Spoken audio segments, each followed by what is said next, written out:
শ্রী শ্রী জগন্নাথ দেবের প্রণাম মন্ত্র শুনে ভক্তিতে খুঁজে নিন বিপদ থেকে মুক্তির পথ।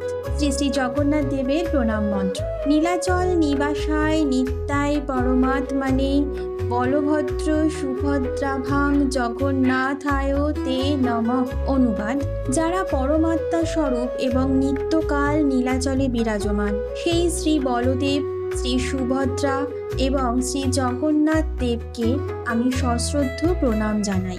এই প্রণাম মন্ত্র নিয়মিত শুনলে জীবনে আসে মানসিক শান্তি, বিপদ থেকে মুক্তি, শুভ শক্তি, আর্থিক উন্নতি, পরিবারে শান্তি, রোগমুক্ত জীবন, সৃষ্টিকর্তার আশীর্বাদ প্রাপ্তি। প্রতিদিন ভক্তি ভরে এই প্রণাম মন্ত্র জপ করলে জীবনে শুভ পরিবর্তন আসে এবং আত্মিক উন্নতি ঘটে।